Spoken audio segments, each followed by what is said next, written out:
Bagaikan sebuah harta karun yang mempunyai nilai yang sangat tinggi, tetapi yang ini bukan di bagian nominalnya.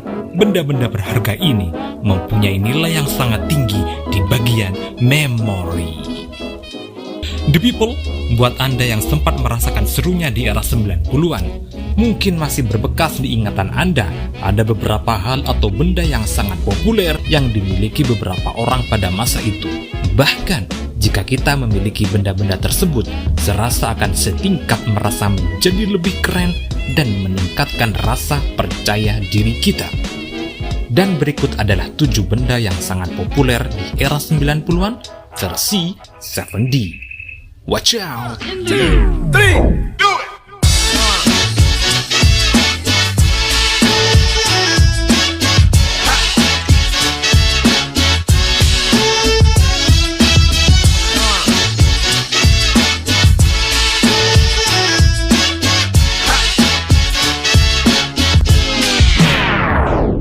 Pager. Pager, juga disebut radio call, adalah alat komunikasi yang populer pada tahun 90-an yang digunakan untuk mengirim dan menerima pesan pendek. Ada yang menyebutnya beeper karena bunyinya yang khas. Pager berbentuk persegi panjang dan berukuran sangat kecil. Di era itu, bagi orang yang membawa pager ketika nongkrong atau jalan-jalan terlihat sangat keren sekali, bro. Selain itu, pager mempunyai layar minimalis yang berfungsi untuk menampilkan pesan. Cara kerja pager tidak semudah kirim SMS ataupun WA seperti sekarang ini ya. Sebelum Anda mengirim pesan, Anda terlebih dahulu harus menghubungi operator pager dengan menggunakan telepon rumah. Saat terhubung dengan operator, Anda akan diminta menyebutkan nomor ID pager yang dituju. Selanjutnya, Anda diminta untuk menyampaikan pesan yang akan disampaikan pada operator. Setelah itu, operator akan mengulangi pesan yang Anda ucapkan sebelum akhirnya dikirim ke pager tujuan. Waduh, ribet banget ya. Gamebot. Boleh juga lo, bego lo. Ayo dong. Suara tersebut pasti tak asing bagi generasi 90-an yang hobi bermain konsol permainan batu bata atau Tetris. Mainan ini bernama Gamebot, salah satu seri paling populer dari konsol game di era 90-an. Hadir dengan berbagai warna dan ukuran, permainan simulasi menyusun bata ini begitu populer di masanya. Visualisasi hitam putih dan musik latar game ini juga begitu khas.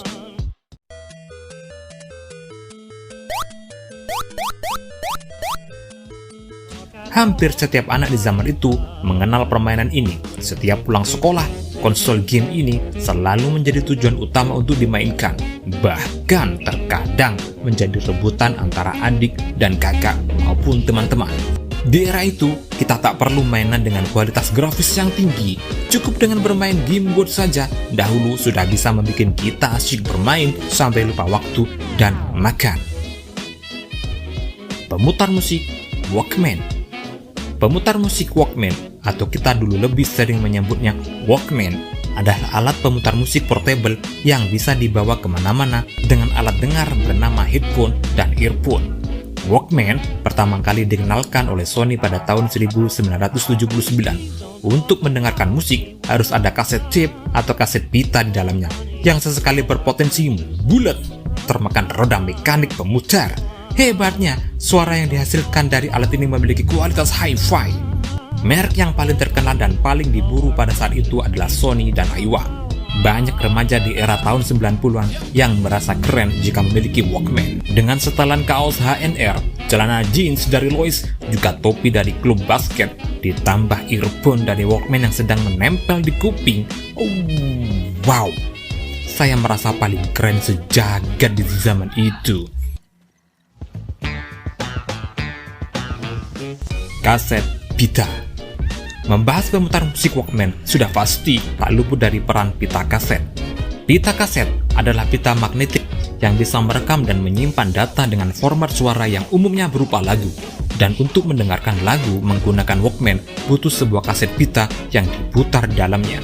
Hal yang paling spesial dari mempunyai sebuah album musik kaset pita yaitu terdapat cover dan foto-foto album artis atau band penyanyi yang ada di dalam kotak kasetnya. Itu juga bisa sekaligus menambah koleksi lagu-lagu dari artis favorit kita. Selain itu, kualitas suaranya juga sangat bagus. Dan jika Anda generasi 90-an, pasti tahu ada hubungan khusus antara kaset pita dan sebuah pensil atau ballpoint. Yap, zaman itu ketika ada sebuah kaset pita yang kusut, maka adalah tugas dari sebuah pensil atau ballpoint yang memutar manual dengan cara dimasukkan ke lubang kaset lalu memutarnya. Itulah salah satu sensasinya. Radio. Masih berhubungan dengan teknologi, kali ini ada radio. Radio juga memiliki nilai memori yang sangat tinggi. Mendengarkan musik dari Rhoma Irama, Iwan Fals, Ebit G. Ade, dan lain-lain di radio adalah sesuatu yang sangat keren. Begitu pula mendengarkan sandiwara radio Saur Sepuh. Wah, seru banget guys. Di saat itu, kita dibawa seakan-akan masuk ke dalam dunia Brahma Kumbara. Sangat-sangat memorable banget.